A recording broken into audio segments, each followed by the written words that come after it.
Warning, the following podcast contains adult content, adult language, and adult situations. I talk openly about sex and explicit topics.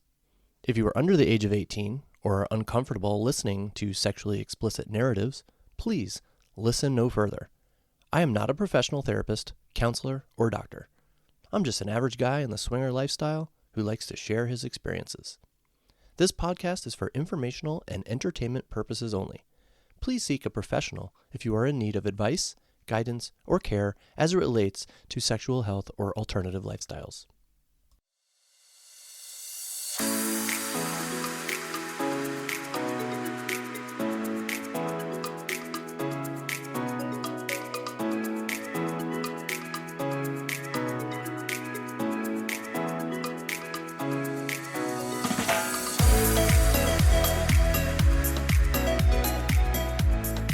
Hi, everyone. Welcome to Eva and Swings, a podcast about the swinger lifestyle from the perspective of a guy in the lifestyle.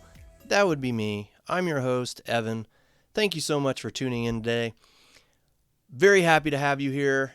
And that, of course, is not a throwaway comment. Truly appreciate you taking the time to give my podcast a listen. Those of you returning will already know this, but I'm half of a lifestyle couple, the other half being my lovely wife, Eva. She has joined me a few times on this podcast, and I certainly hope to have her on again in the near future. But today, running solo again, here to talk to you about some swinger stuff. As always, if you're new to the podcast, I humbly welcome you, but I encourage you to stop listening and actually start with my earliest episodes as they detail chronologically the journey of Eva and myself in the lifestyle. But honestly, you don't have to. No context is needed for this episode. Now, before we get into the meat and potatoes of this episode, I wanted to share a couple things. First of all, I had a listener tell me that my podcast episodes are full of plosives, and I guess that means when I use the P sound, when I use words that have the P sound, oftentimes it comes out very strong. So I apologize for that, but I am actually a novice with all this podcast stuff, and eventually one day I will figure all that stuff out. But right now, I'm just happy to find time to do this podcast, because with work and family stuff, kids always around in the house, and that's where I record this. I'm in a home office right now. It's just tough to find time to do this. So right now, I'm just happy to churn these things out. Eventually, hopefully, I will get better at the whole plosive thing and fix that. But for now, I'm just going to move on. The other thing I want to share is just something I've been thinking about a lot lately, and it's something that I've touched on in an earlier episode. Lately, I've found myself wishing I could tell more people about my involvement, or our involvement, Eva and I, our involvement in the lifestyle. It would be a lot of fun and almost comforting in a way to be able to share adventures with friends of mine. They're friends of mine, vanilla friends, yes, but they're my friends, and I would love to tell them, or at least some of them, about something that is very important and very prominent in my life right now. They're my friends. I should be able to tell them things like that, but I can't. Out of all the vanilla friends that I see regularly, I don't feel like any of them can handle it. And I don't want to jeopardize our friendship because of something like this. I do have a couple of friends, my old DJ partner and his wife, and they're the ones who guided us into the lifestyle. I mentioned them in episodes 1 and 2 for sure. And there's another friend of mine who I might say is a listener of this podcast. Hey there, CH. But all these people, they all live about an hour away from me, and I don't see them as often as I wish I could. So as much as I love them, I don't see them often enough to really discuss the lifestyle adventures and trade stories with them. And yes, I know we live in a digital age where we don't need to actually see each other in person to communicate. I get that. And we do message each other fairly frequently.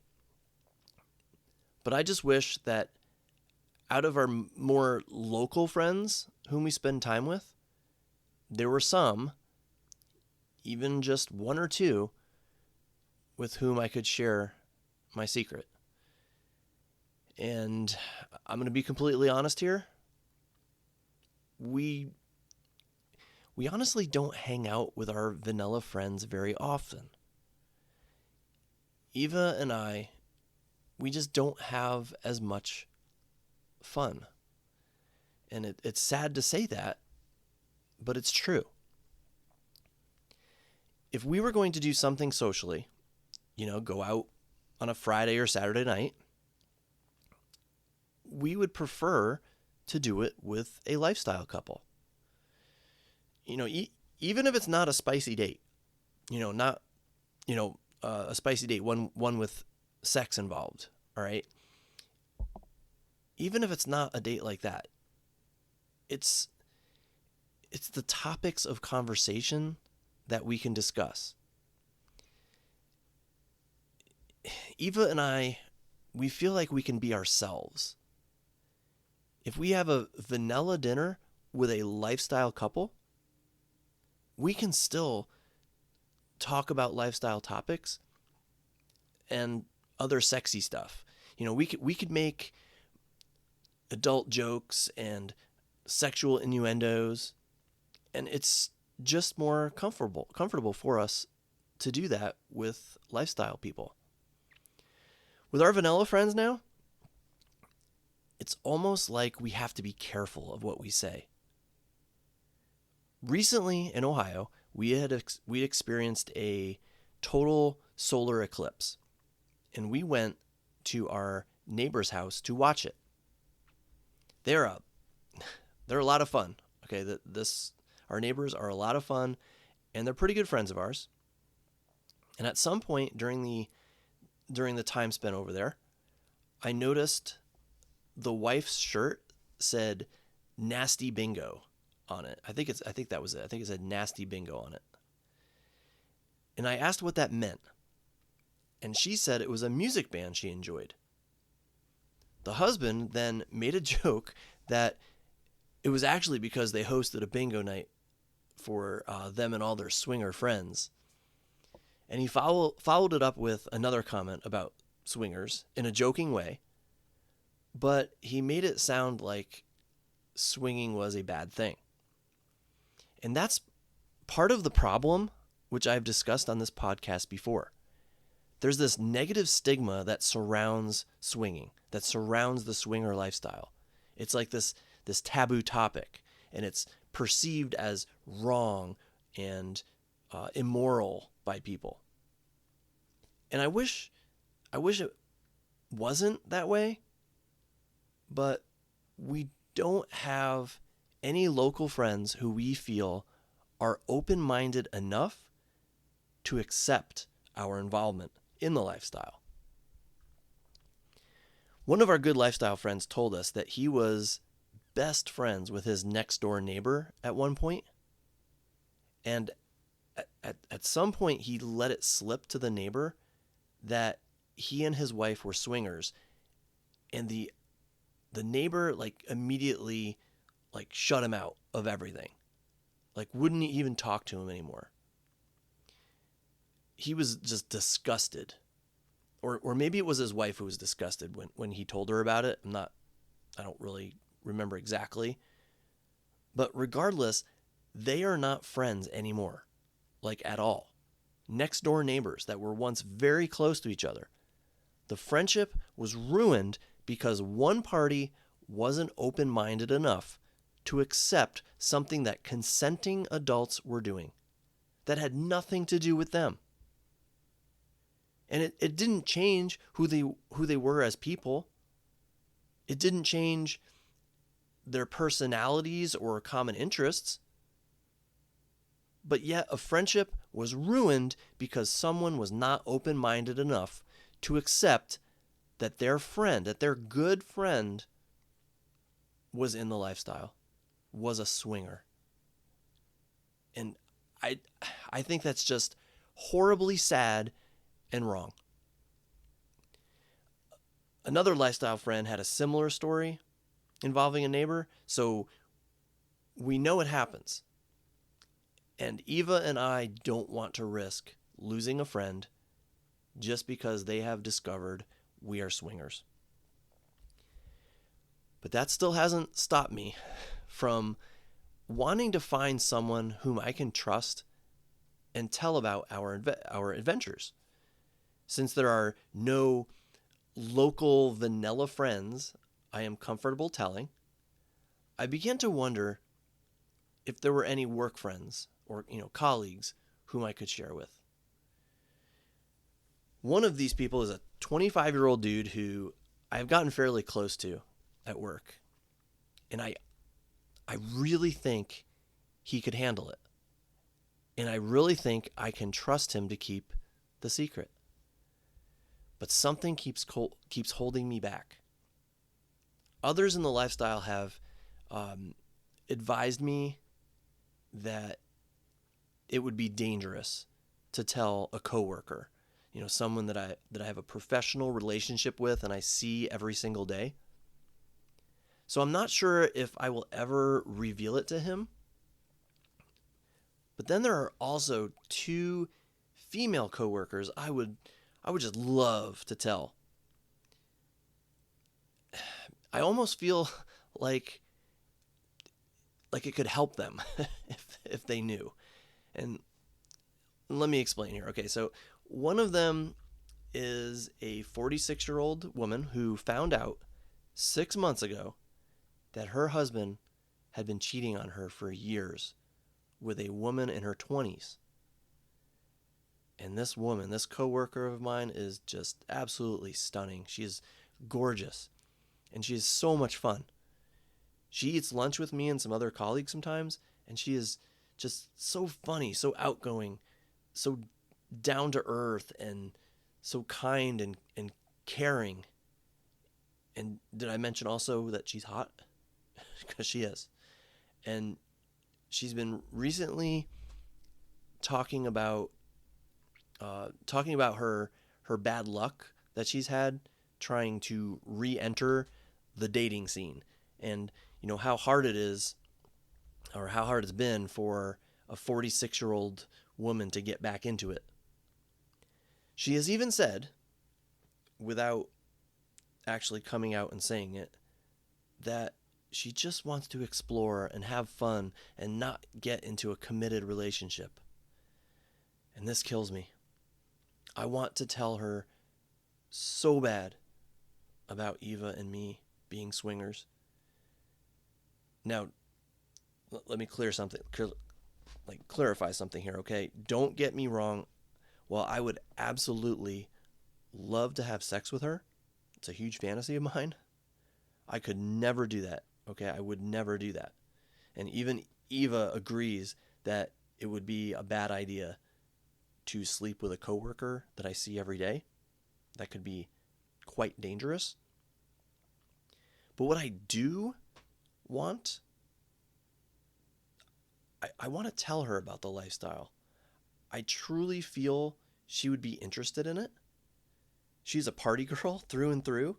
She definitely has a wild side.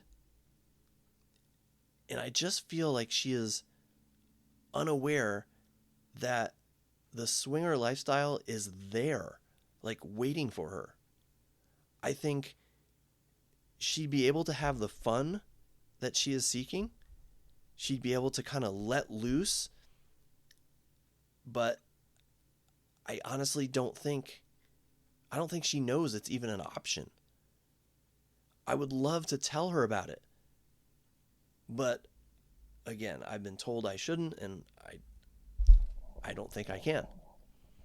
And I think one of the main reasons is that she is a woman, and if I told her about being a swinger, I think that could be immediately misconstrued, and she might take it the wrong way. Like I was hitting on her, or coming on to her, or propositioning her, or, just kind of letting her know, hey, I'm a swinger, so, I know you've been having some difficulties with your dating life, and I know you're looking to let loose. Well, I'm here for you. You can have this dick whenever you want. Not like that, okay? Not like that at all, okay? But I can easily see her thinking of that. And that would make me seem kind of creepy and totally ruin our professional relationship. But again, it sucks because I really think she would love it. And I think it would help her. It would help her, let loose and show that wild side. And especially coming off such a rough year and, losing that relationship with her husband, people have needs, okay? Guys have needs, women have needs. The lifestyle is a place where she can have those needs met, even if it's just temporary. But again, there's just too much at stake for me to actually tell her. And I just keep thinking, and if she did get into the lifestyle, I could offer her, or Eva and I can offer her advice and suggestions, kind of like my DJ partner and his wife did when we first got in the lifestyle. Having them was such a huge benefit for us. Having, a close friend that we can talk to and run things by and ask for advice. It just, Eva and I could be that couple for her, and it just can't happen, and it's just sad. And the other woman that I work with, also a party girl with a huge wild side, her husband has had health issues, and she frequently talks about how depressing her life is and how they never get to do anything fun anymore. I want to be like, I know of something fun you can do. Or even just to tell her stories like I'm telling you listeners right now. I think, that would be exciting to hear about. But again, I don't want to ruin the professional relationship that we have. So I keep my mouth shut, and ladies and gentlemen, that goes back to my point. I wish I didn't have to keep my mouth shut. I wish there wasn't such a negative stigma surrounding the swinger lifestyle. I wish people in general were more understanding and accepting of other people's preferences or other people's differences, especially as consenting adults who can do whatever they wish in this country. I mean, that's the freedom we have. But there's just so much negative stuff surrounding that, and not just the lifestyle, but other things too. People just can't accept differences sometimes, and it sucks. It really sucks sometimes. Okay, so my story today kind of ties in with what I was just ranting about.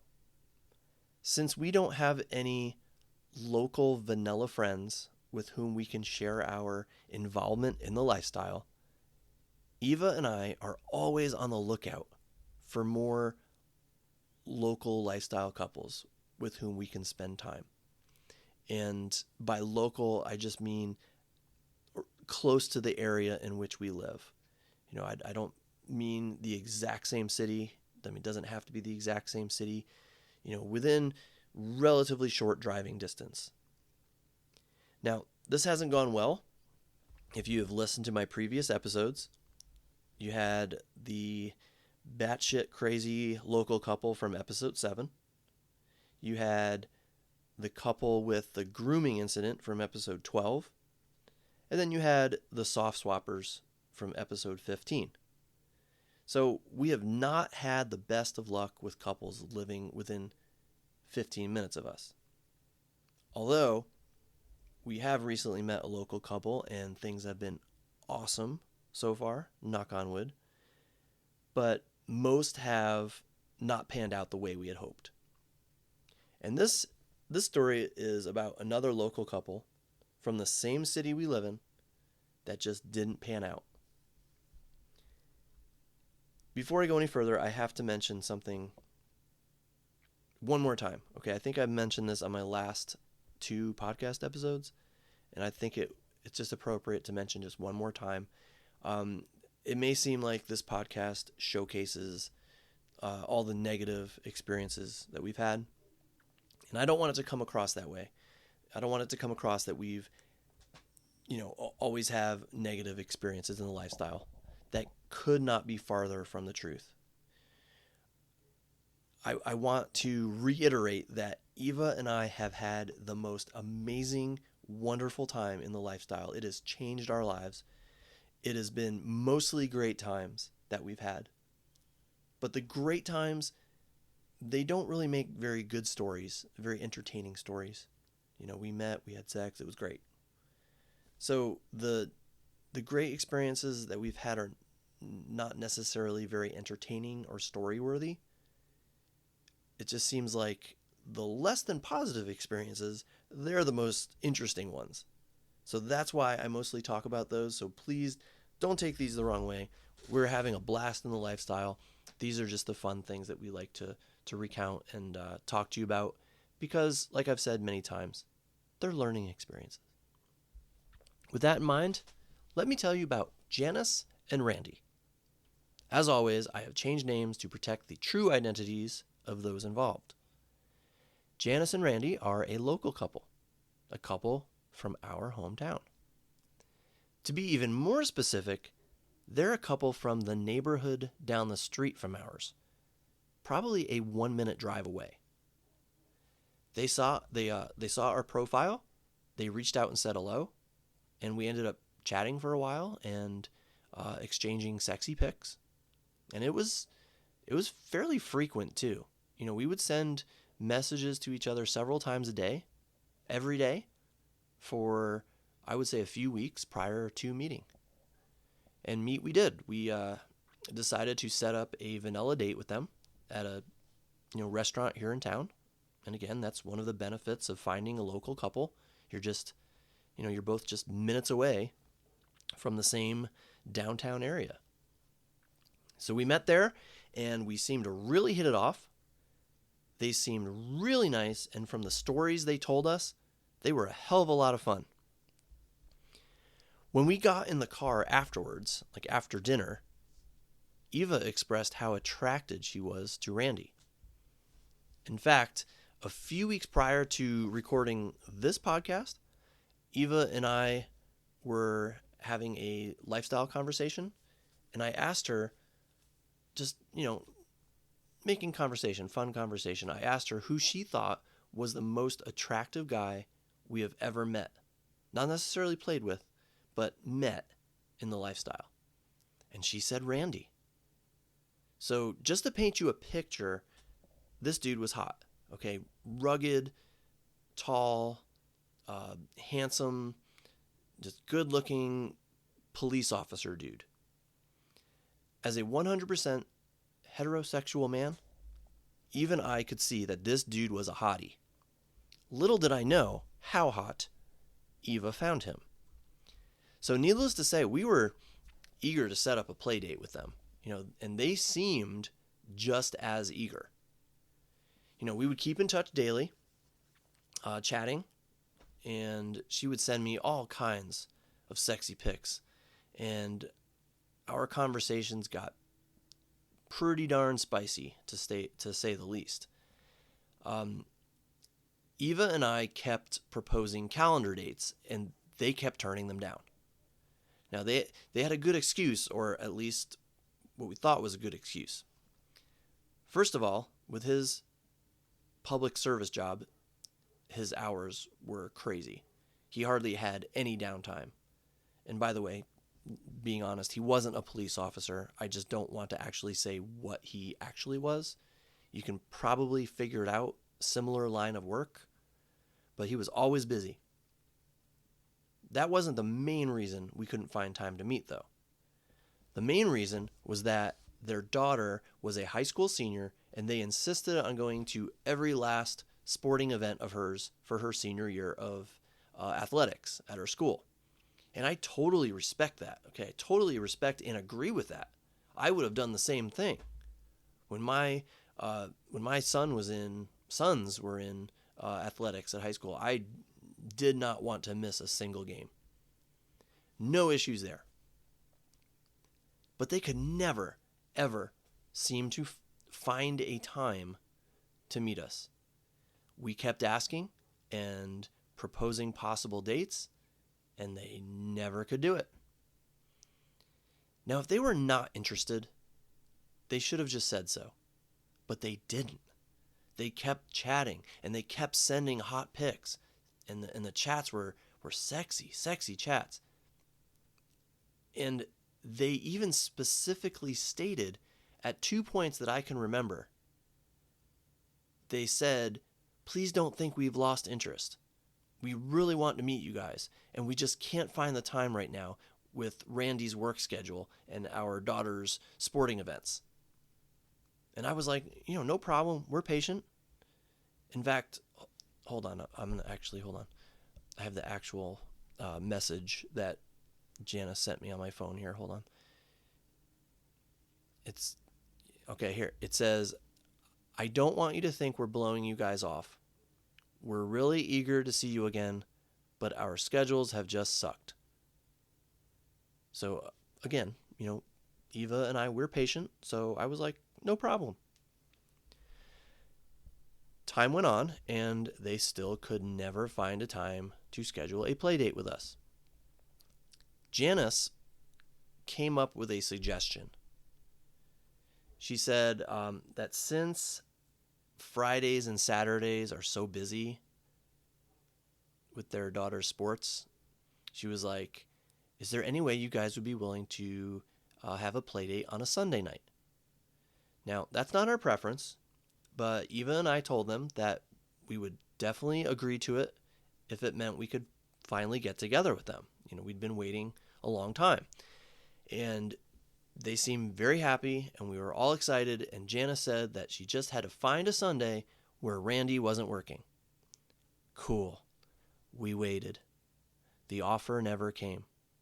Still texted, still chatted, still sent pics. One day, I finally decided to propose some dates again. There were Friday, Saturday, and Sunday dates that were open for us on our calendar, so plenty of options. And she wrote back. And I'm reading this exactly, word for word, from my phone again. "I'll look into it. I'm pretty sure our daughter has games, but maybe Sunday?" Question mark. I had sent her a number of dates, so I wrote back to her and said, "Which Sunday?" I just wanted to clarify which Sunday she was talking about. That was on January 4th, 2024. She never responded. On January 12th, I reached out to her again. I was very cordial. "Hey there, how's it going? Hope you had a good week. We just got back from a vanilla 50th birthday party.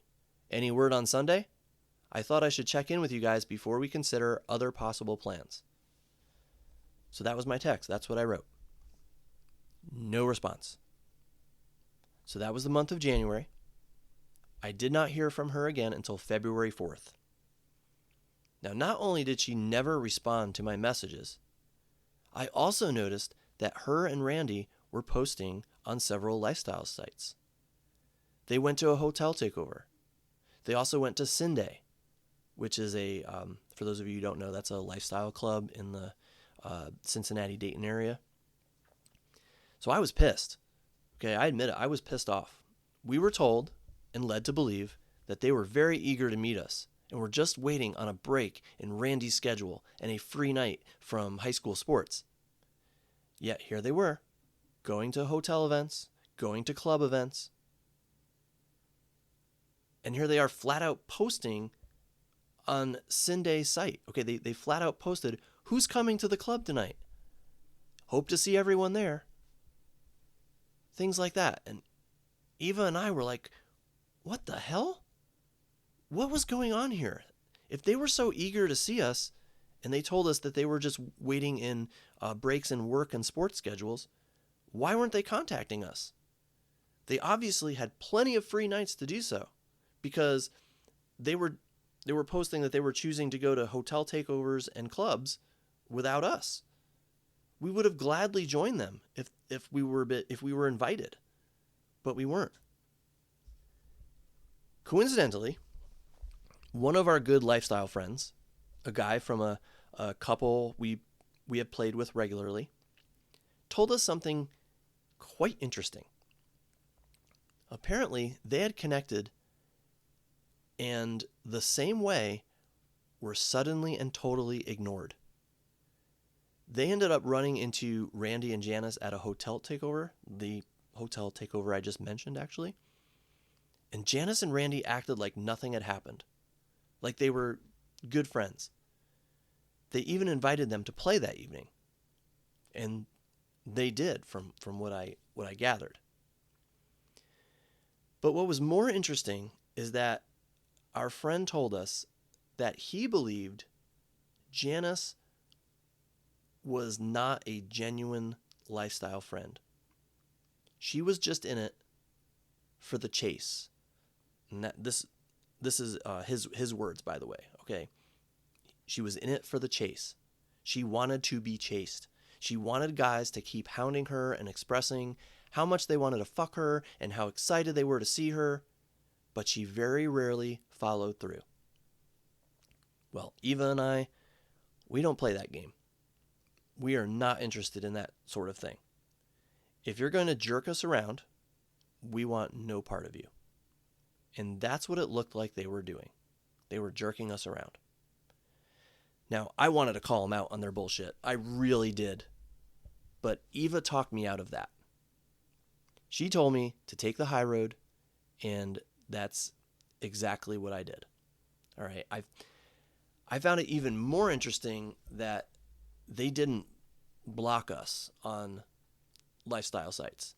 They would still, click the like button on the photos that we posted, even commenting with emojis. So it wasn't like they were totally cutting us out. You know, if I were totally cutting somebody out, I would block them. I want nothing to do with them anymore. But they were still commenting and posting on our pics. And the story doesn't end there. Now remember, the last message Janice sent to me was on January 12th. On February 4th, I was working at a concert because I do some side work at a local arena. And I receive a message from Janice, and it says, "Can I ask you something?" At this point, I was so over her and kind of irritated. I mean, it's just out of the blue, ignored my previous messages. All of a sudden, she texts me that one sentence, "Can I ask you something?" So I was like, okay, where is this going? So I just responded with, "Sure." This is what she responded. And again, I'm reading this right from my phone, so this is exactly what she said. Except I'm changing a name. "Would you ever be interested in possibly playing alone? I am not in any way saying Randy and I aren't interested, just that I have way more free time than he does." And I think I butchered that. I'm sorry. Let me restart. "Would you ever be interested in possibly playing alone? I am not in any way saying Randy isn't interested, just that I have way more free time than he does. It's okay if you're not interested, or it's not something you guys are okay with." So that was the message. I probably would have still agreed to play with her separately because at the time, Eva uh, she had several separate play options and I had zero. But I was really irritated with how this played out and how she was acting. Like nothing happened. Like she was just resuming our conversation. Like she hadn't ignored my last two messages. Like like she hadn't had several weekends that she could have contacted us and set up a get together. So I responded, uh, I don't know, maybe kind of curtly. I don't know if this sounded curt or not, but it still kept things open. I said, "Sounds great. Hit me up sometime." And that was it. I think she was hoping I would act all giddy and excited and feed her need to be chased, as my friend hypothesized. But I didn't. Like I said, Eva and I, we don't play those games. So that was on February 4th. She never texted again, so I figured we had heard the last of Janice and Randy. But it was not. One of them, assuming it was Janice, reached out to us on one of the lifestyle sites on May 10th. All right, so the May 10th with a one-sentence message that said, "Going to the club this weekend?" What in the actual fuck? Is this woman nuts? Acting like we haven't talked since February? Just asking if we're going to the club this weekend? Excuse me. I responded that we were not attending and probably will not go to that particular club again for a while. I said we prefer a different club, Princeton, which is in Columbus, so we would probably go there the next time we go to a club. She responded, "Yes, Princeton is really nice, and the takeovers." And I'm not sure what she meant by the takeovers part. Princeton, as far as I know, doesn't even put on any hotel takeovers. My curiosity got the best of me. So instead of just ending the conversation, I kind of wanted to see where this went. So I said, "If you've never been to Tempted in Louisville, we love that. I highly recommend it." And she responded fairly quickly. "We haven't been to Tempted yet, but it is on our list." I wrote back, "You will love Tempted. It is so nice." And that was it. No response. No, "How have you guys been?" Nothing. So I really think our friend hit the nail on the head. She and Randy were not looking for a local couple to occasionally play with, as we had once thought. She was looking for a couple, maybe a guy specifically, to chase them. She wanted to feel wanted and desired and wanted a guy like me to keep hounding her for play dates so she could string me along. Well, I don't do that. I don't play that game at all. The allure of having a couple less than 2 minutes away was very strong. Okay, but this is not what we had in mind. And it's not something worth putting our time into. I'm sure we'll see them again. We may bump into them at a hotel takeover or a club. And it will be very interesting to see how they act. We wonder if they will invite us to play with them like they did with our friends. Like nothing happened and we were all good friends. So Eva said, if that happens, Eva said we should fuck them and she actually used she used the phrase, "fuck them and run," and then never talk to them again and give them a taste of their own medicine. But I honestly don't think they would get the message. I have no desire to play with her despite her being very attractive. The personality, the crazy, that's just a huge turnoff to me. And I feel bad knowing that Eva finds Randy to be the hottest guy she's ever met in the lifestyle. And, if I had the chance to have sex with the hottest woman I've ever met in the lifestyle, I would probably want to take it. And Maybe I have. Future episode, maybe. And again, back to my story here. I find Janice very attractive physically. So if the opportunity arose and Eva really wanted to, I may do it to make Eva happy. Honestly, though, I really hope it never comes to that. You know, they don't deserve our time. They don't deserve our attention. And we really, really, really wanted it to work out. And I can't imagine how nice and convenient it would be to have lifestyle friends less than 2 minutes away from our house. You know, late night hot tub visits, last minute hangouts. There's so much potential there.